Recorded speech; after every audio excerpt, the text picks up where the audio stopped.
श्री हरि विष्णु। नमस्कार भक्तों, आज हम सुनने जा रहे हैं पवित्र पाप मोचनी एकादशी की महिमा और चमत्कारिक कथा। यह व्रत सभी पापों को नष्ट करने वाला माना गया है। यदि अपने जीवन में कोई भूल की है, यदि आप मानसिक शांति चाहते हैं तो आप भगवान विष्णु कृपा प्राप्त कर सकते हैं। तो ये कथा अंत तक अवश्य सुने। आप सभी प्रिय भक्तों, पाप मोचनी एकादशी की पावन कथा कुछ निम्न प्रकार है। हिंदू धर्म में एकादशी का विशेष महत्व वर्ष भर में आने वाली 24 एकादशियों में पाप मोचनी एकादशी का स्थान अत्यंत महत्वपूर्ण होता है। ये एकादशी चैत्र मास के कृष्ण पक्ष में आती है। पाप मोचनी शब्द का अर्थ है पापों का मोक्ष देने वाली। इस व्रत के प्रभाव से मनुष्य के समस्त पाप नष्ट होते हैं और जीवन में सुख शांति की प्राप्ति होती है। प्राचीन काल की बात है, च्यवन ऋषि के पुत्र मेधावी ऋषि अत्यंत तेजस्वी, विद्वान और तपस्वी थे।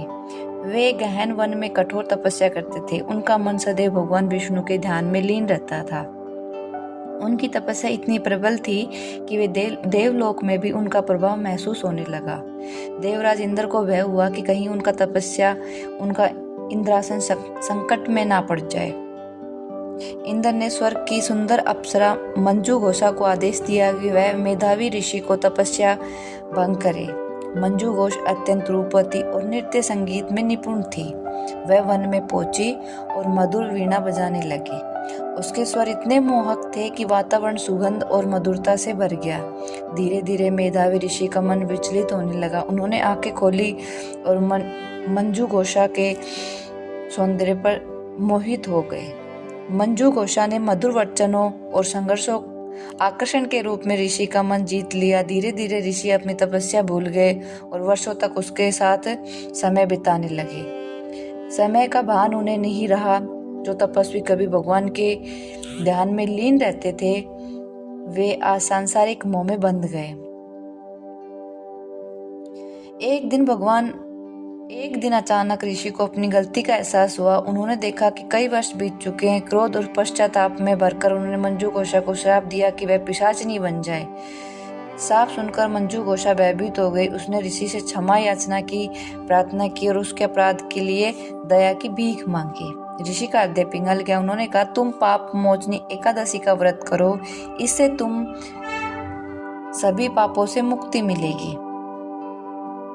पाप मोचनी एकादशी का व्रत कैसे किया जाता है? मंजू घोष ने चैत्र कृष्ण पक्ष एकादशी के दिन विधि विधान से व्रत रखा, भगवान विष्णु की पूजा की, भजन कीर्तन किया और पूरी श्रद्धा से प्रार्थना की। व्रत के प्रभाव से उसका पिशाचिनी रूप समाप्त हो गया और वह पुण्य स्वर्ग लोक लौट गई। ऋषि मेधावी को भी अपने पाप का बोध हुआ। वह अपने पिता च्यवन ऋषि के पास गए और सारी घटना सुनाई। च्यवन ऋषि ने उन्हें पाप मोचनी एकादशी का व्रत करने की सलाह दी। ऋषि ने ध्यान पूर्वक व्रत किया। उसके प्रभाव से सभी पाप नष्ट हो गए और वह पुण्य तपस्या में लीन हो गए। व्रत करने के क्या महत्व है? पाप मोचनी एकादशी के व्रत करने से पुनर्जन्म और वर्तमान जन्म के पाप नष्ट होते हैं, मानसिक शांति प्राप्त होती है, जीवन में सुख समृद्धि आती है, भगवान विष्णु की विशेष कृपा होती है। और इसकी व्रत विधि निम्न प्रकार है। एकादशी के दिन प्रातः स्नान करके स्वच्छ कपड़े धारण करें, भगवान विष्णु की मूर्ति के सामने दीपक लगाएं, फल फूल तुलसी दल अर्पित करें, ओम नमो भगवते वासुदेवाय मंत्र का जाप करें, दिन भर उपवास रखें और रात में जागरण करें। द्वादशी को ब्राह्मण या जरूरतमंद को भोजन कराकर व्रत का पारण करें। यह कथा हमें सिखाती है कि मनुष्य को मोह वासना से बचना चाहिए। गलती होने पर पश्चाताप और प्रायश्चित से मुक्ति संभव है। भगवान की भक्ति से हमें सभी पाप नष्ट हो सकते हैं अगर हम सच्चे मन से भक्ति करें। पाप मोचनी एकादशी केवल एक व्रत नहीं है, बल्कि एक आत्मशुद्धि का माध्यम है। जो भी श्रद्धा विश्वास से इस दिन व्रत रखता है, उसके जीवन में पाप दुख और बाधाएं दूर हो जाती है। भगवान विष्णु की कृपा से आप सभी भक्तों का जीवन मंगलमय हो। ओम नमो भगवते वासुदेवाय।